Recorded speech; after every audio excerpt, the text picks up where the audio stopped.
bom dia, quase tarde, estamos atrasados, para esse debate com a militância petista em ambientes virtuais, que acredito seja a única oportunidade que nós teremos de tentar massificar o debate político e impedir que o PED seja apenas uma mera movimentação de máquinas eleitorais até o dia 10.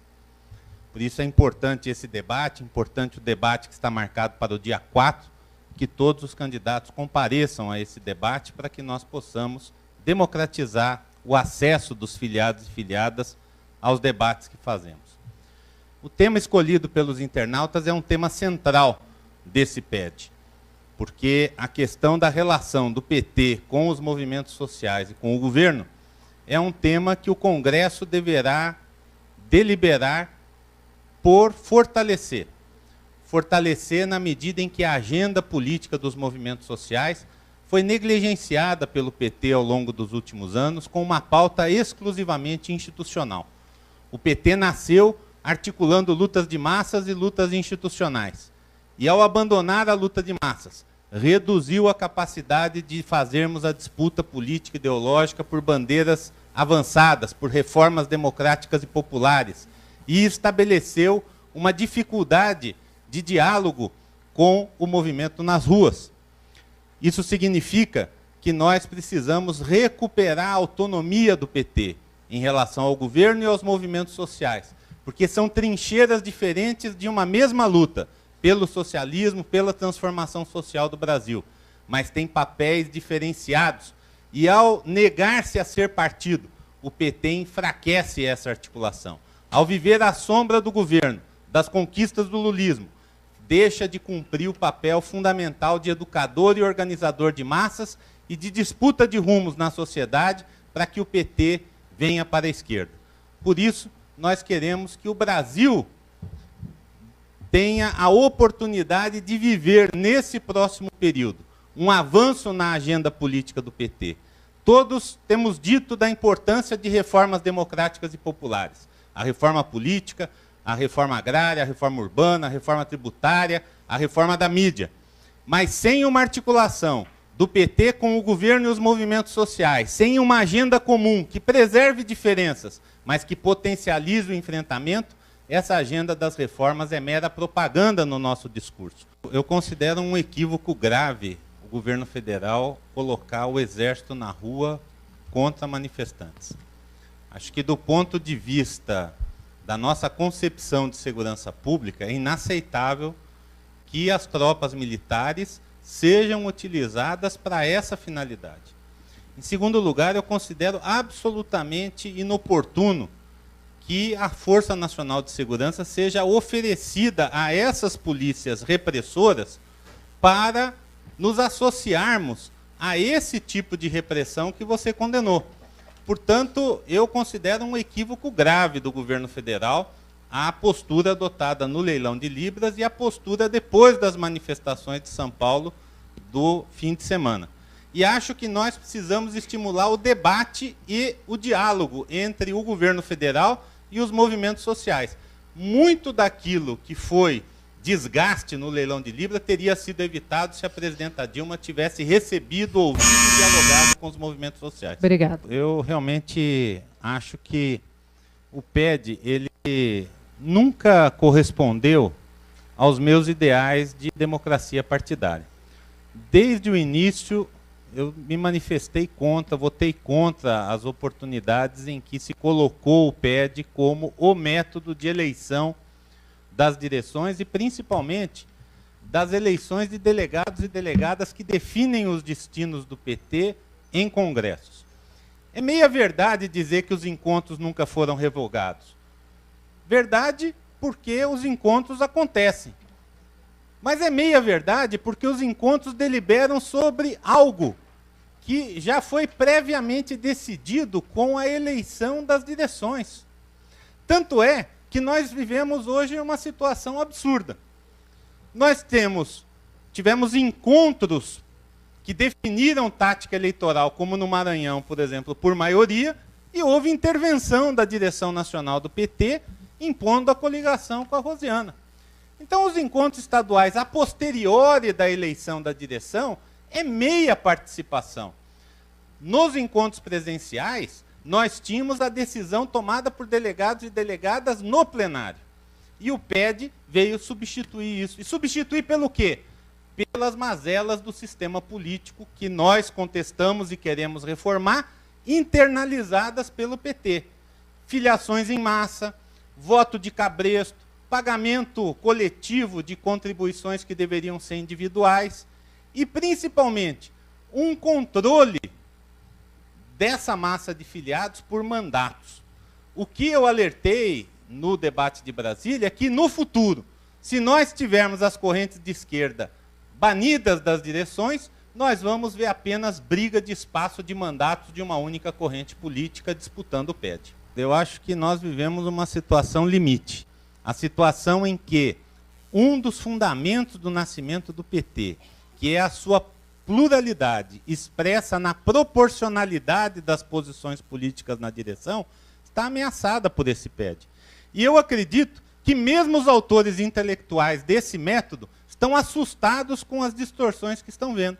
Deveriam ter sido corrigidas pelas decisões do 4º Congresso, mas elas foram contornadas por essa direção, pela maioria dessa direção, que quer se perpetuar, como também no Congresso Nacional. Maioria que chega à maioria por métodos que não são adequados, continuam defendendo os métodos que os tornaram maioria. O que nós estamos contestando no Congresso Nacional, também estamos contestando no PT, e precisamos, por isso, dessa pluralidade das forças políticas da esquerda petista dentro das direções partidárias, como é, desde o início do PT, a marca distintiva do partido em relação a outras experiências. Muito obrigada. Nós tivemos no debate dos candidatos a presidente vários momentos em que o leilão de Libra foi tratado. Candidatos aqui foram a favor, contra, muito pelo contrário, se manifestaram, mas em nenhum momento nós conseguimos aquilo que era o essencial, fazer com que o partido debatesse o tema. Porque toda vez que há um impasse entre governo e movimentos sociais, o PT entra debaixo da mesa. Ele não se posiciona. Ou ele se posiciona através das suas lideranças. Um a favor de uma coisa, outro a favor de outra. O PT precisa assumir a sua autonomia para ter opinião política. E a opinião política de um partido nem sempre é aquela expressa pelo governo ou pelos movimentos sociais. Por isso ele é autônomo. Por isso o filósofo famoso disse a célebre frase: uma coisa é uma coisa, outra coisa é outra coisa. Partido não pode ser caudatário, nem do governo que gera, que é fruto de um conjunto de alianças políticas sob determinada condição de temperatura e de pressão, nem mesmo dos movimentos sociais de onde vem a nossa energia fundante. O PT precisa ser partido. E como partido ele pode comandar o diálogo entre governo e movimentos sociais. Não da forma como foi dito. No debate anterior, um dos candidatos disse: bom, espero que a presidenta Dilma receba os petroleiros, a CUT, o MST, antes ou depois do leilão. Depois do leilão não precisava, companheiro. Nós precisávamos estabelecer o debate antes. Antes, porque é dessa forma que nós exercemos protagonismo. O protagonismo do PT está em risco. E esse risco é grave para os nossos objetivos de continuar governando o Brasil e para os nossos objetivos de reforçar a luta de massas pelas transformações que nós queremos. Por isso, nós defendemos a ideia de que os setoriais são importantes na vida partidária. São importantes e conseguiram grandes conquistas no 3º e no 4º Congressos. Mas, se não mudar a política, que desconsidera a ação e a agenda política dos movimentos sociais, os setoriais continuarão como se encontram, sem recursos, sem vida orgânica assegurada pela direção partidária, sem voz e sem vez nos debates sobre os assuntos que sistematizam. Por isso, nós precisamos fortalecer os setoriais. É claro, é importante, é só cumprir o que diz o Estatuto Novo, dar a ele as condições de funcionar. Mas também nós precisamos mudar a política do partido. E mudar a política do partido é optar por trazer para o centro do debate político do PT a agenda política dos movimentos sociais em pé de igualdade com a agenda política institucional. A posição do governo não é tímida. A posição do governo é subordinada a uma estratégia equivocada de aliança com o poder econômico na mídia. Nós não conseguimos romper essa política. Sequer conseguimos mudar o financiamento que as verbas públicas oferecem de forma absurda a essa mídia privada que nos espanca todo dia, enquanto que militantes petistas nos ambientes sociais, blogueiros e outras formas de comunicação alternativa padecem de nenhum apoio ou de absoluta falta de compromisso do governo federal com esse tipo de mídia que nós defendemos. Pouco avançamos, inclusive, na repressão às rádios comunitárias. É preciso que o PT vá mais fundo na crítica política de comunicação para que ela mude em favor dos interesses populares. Olha, infelizmente, a reforma política não foi pactuada na aliança que foi estabelecida pelo governo com a sua base no Congresso. Essa é a grande discussão. Que o governo precisa ter alianças de sustentação política no parlamento é da natureza da democracia. A questão é como construir uma base que seja programática e alinhada aos objetivos de transformação que esse governo pretende. O caso da reforma política é gravíssimo, porque ao longo de toda a história da democracia no Brasil, desde o processo constituinte, as propostas do PT de reforma política foram sistematicamente rejeitadas. E o que está na Constituição sobre as estruturas do Estado é cópia da Constituição de 46 ou de 67, pioradas por atos institucionais da ditadura.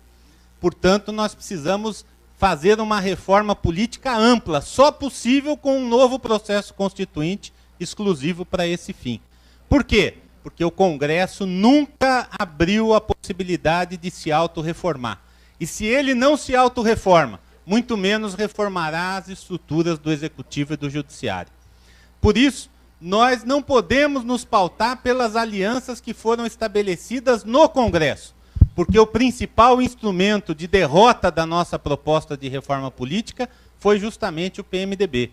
O PMDB e parte da base aliada fez mais estrago nessa área do que todos os partidos de oposição juntos. E manteve a atual estrutura sem pejo de fazer essa brincadeira dessa micro-reforma eleitoral votada na semana passada. Por isso, nós apoiamos também a proposta do plebiscito popular pela Constituinte Exclusiva, organizada para o ano que vem, e queremos que isso seja cada vez mais pauta dos movimentos de rua, porque essa base aliada no Congresso nega fogo sempre que o tema da reforma política aparece. Olha, num debate anterior, um dos candidatos disse que, às vezes, os candidatos aqui falam como se fossem oposição ao governo. Eu queria dizer que nós não fazemos oposição ao governo. Nós fazemos oposição a uma linha programática do PT que abriu mão de ser partido. Partido é dos trabalhadores e das trabalhadoras. Foi o instrumento que nós construímos para que todos nós da classe trabalhadora fizéssemos política, e não alguns fizessem política em nosso nome. Por isso nós nascemos com diversidade interna, com democracia partidária, com direito de tendência, com núcleos e posteriormente com setoriais, com formação política e com finanças baseadas nos próprios recursos. Nós não defendemos voltar a um PT idílico do passado que talvez nunca tenha existido a não ser nas nossas projeções. Nós queremos construir o PT aqui e agora com os valores que nos fundaram, com os valores que levaram milhões de pessoas a confiar no PT, a preferir o PT como sua opção partidária e a escolher o PT para dedicar a sua vida. Por isso nós pedimos o seu voto, para que o Brasil e o PT continuem no rumo das nossas esperanças e expectativas. Nós queremos que o PT vá para a esquerda, porque é pela esquerda que queremos o Brasil. Nós queremos um Brasil mais democratizado, com reformas democráticas e populares, com reforma agrária, com reforma urbana, com a regulamentação democrática da mídia, com a reforma política e a reforma tributária. É possível fazer isso no segundo governo Dilma, e para isso nós precisamos do PT. Peço o seu voto para presidente nacional, e para a nossa chapa é pela esquerda que queremos o Brasil, número 270.